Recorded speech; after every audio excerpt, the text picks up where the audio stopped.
Salut, c'est Ghislain. Salut, c'est Kevin. Bienvenue sur la ligne à 3 points. On est au gymnase Opno où s'entraînent les handballeuses de l'AS Sainte-Maure 3. Allez, pendant que vous regardez ce nouvel épisode, nous avec Kevin, on va faire un petit concours de jet de 7 mètres. Alors mettez en commentaire vos pronostics et vous découvrirez le résultat en fin de vidéo. Let's go! Dans un premier temps, samedi soir, je suis parti assister au gala de gymnastique rythmique à Troyes. Et puis pour la première fois, on s'est intéressé au sport de raquette avec, pour ma part, du tennis de table à Mousset. Le club de ce petit patelin recevait samedi la grande ville de Metz, tandis que Kevin est allé couvrir dimanche à Troyes les championnats départementaux au Haute-Marne de badminton.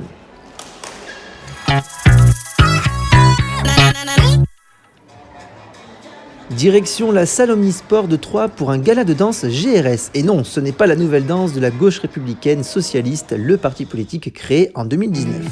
Si tu as de la joie au cœur, frappe tes mains. Vous m'avez compris, il s'agissait de la gymnastique rythmique et sportive à l'avant-garde de Troyes. Durant la soirée, 350 gymnastes filles de 6 à 20 ans se sont produites devant plus de 1200 spectateurs.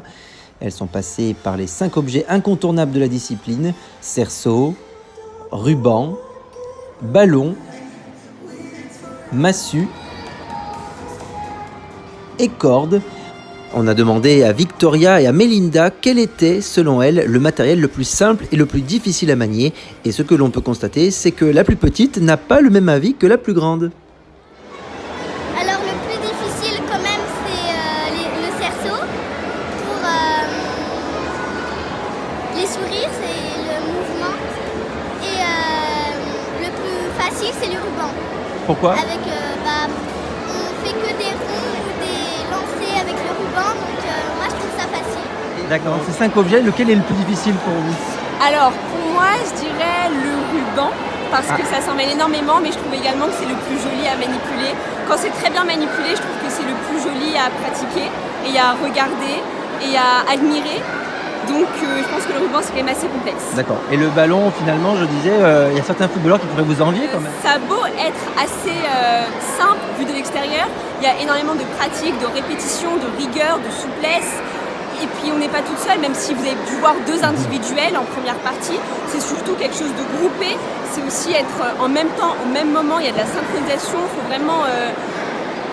Non, tout le monde ne pourrait pas le faire. Il faut vraiment un bon entraînement et une bonne rigueur. Donc vous êtes meilleur que les footballeurs pour certains gestes, on va dire. Oui, je suis meilleure que les footballeurs. Ce gala était donc le premier de la saison. Séverine Croza, la responsable technique de l'avant-garde de Troyes, vous donne déjà rendez-vous pour le prochain. On organise 2 galas dans l'année. Le gala de Noël, donc forcément au mois de décembre. Les filles présentent les enchaînements qu'elles ont travaillés depuis la rentrée de septembre. Et après on organise un gros gala le 6 juin, samedi 6 juin 2020 à la salle Omnisport, où on remplit également la salle Omnisport. Et c'est un gala sans lumière, avec costume, avec écran géant. Donc très joli. En tout cas, celui-là aura surtout marqué les plus jeunes avec le Père Noël qui est sorti avec 18 jours d'avance.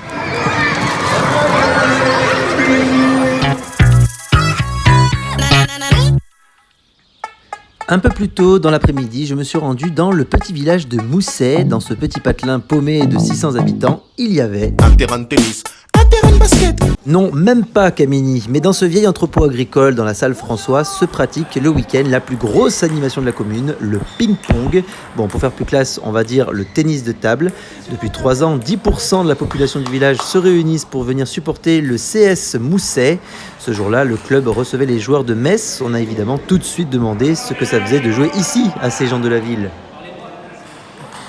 Les autres équipes nous ont déjà prévenus, on savait à quoi s'attendre, mais c'est vrai qu'en arrivant, c'est assez marrant. On arrive, on entre dans une ferme, après on rentre dans une ferme, il y a des camions, et seulement là on voit une salle. Après la salle, elle est très bien d'ailleurs, c'est une très bonne salle. Bon, revenons-en à la compétition s'il vous plaît. Ce sont les locaux qui ont remporté cette dernière journée de la phase 1 de pré-national. Après avoir gagné les 2 premières manches, des 14 possibles, les Mousséens l'emporteront 8 victoires à 1. Ils confortent donc leur 3e place dans la poule. C'est même mieux que ce qu'espérait Eric Esteves, le capitaine de Mousset, avant le début de la rencontre. Aujourd'hui, je vois ça va être serré, je dirais un 8-6. 8-6 pour vous alors. Vous êtes 3e quand même là, hein ? On est 3e maintenant. Oui, là aujourd'hui, le match qu'on joue aujourd'hui, il n'y a aucune ambition. Qu'on perde, qu'on gagne, on finit 3e. Donc pour les joueurs adverses, c'est pareil, il n'y a pas de montée ni de descente. Donc ça va être un match bonne ambiance.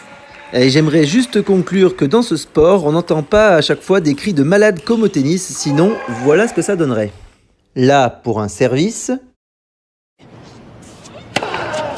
Ici pour un coup droit. Et enfin pour un revers. Et toi Kevin, toi qui es au badminton, dis-nous si on y prend autant de plaisir qu'au tennis. Eh bien Ghislain, c'est une très bonne question. Laisse-moi juste balancer mon jingle et on répond à ta question.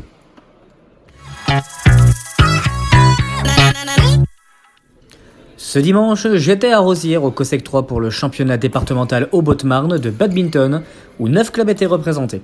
Avec 132 joueurs inscrits et 251 matchs disputés samedi et dimanche, il fallait tenir le rythme.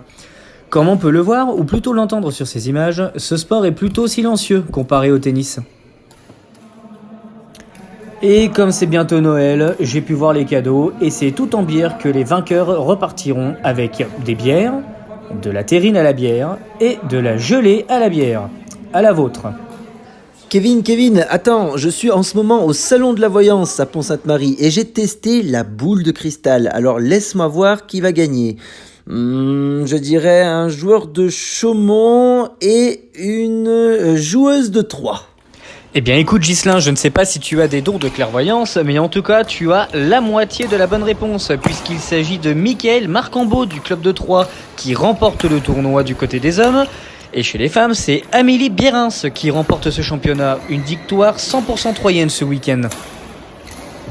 Très bonne ambiance, organisation au top. Le seul petit bémol, manque de joueurs inscrits, que ce soit des différents clubs. Sinon, pour ce qui est du thème personnel, content d'avoir fait le triplé. Et avec des matchs accrochés, et puis voilà, très fier.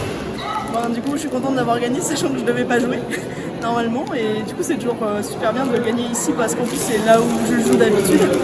Et j'ai la chance de pouvoir représenter donc, le PL maintenant depuis 3 ans. D'accord. Et non Ghislain, je ne t'ai pas oublié, j'ai gardé le meilleur pour la fin. Qui de mieux que des 2 vainqueurs de ce week-end pour te dire pourquoi au tennis il y a plus de bruit qu'au badminton? Alors, c'est pas toujours aussi silencieux qu'actuellement. Il y a certains joueurs qui crient quand même très très fort et après, je pense que l'impact avec la balle est quand même plus lourde. C'est peut-être pour se motiver au tennis. Après, je ne pratique pas le tennis donc je ne peux pas trop savoir, mais non, il y a quand même des joueurs de badminton qui crient assez fort. Je pense que c'est moins dur de renvoyer le volant en fait que la balle de tennis. Et puis c'est peut-être pour animer plus que nous. Mais les pros ils font beaucoup plus de bruit quand même que nous. Ils crient tout le temps à chaque fois qu'ils marquent un point. Ça, nous c'est moins. On crie un peu moins quand même à notre niveau. Voilà, c'est la fin de la ligne à 3 points. Pensez à vous abonner si c'est pas déjà fait. Ghislain, tu parles pas le petit défi qu'on s'est lancé en début d'émission là? Tu veux pas en parler? Non, j'ai pas trop envie, je préfère que vous découvriez les images maintenant. Allez.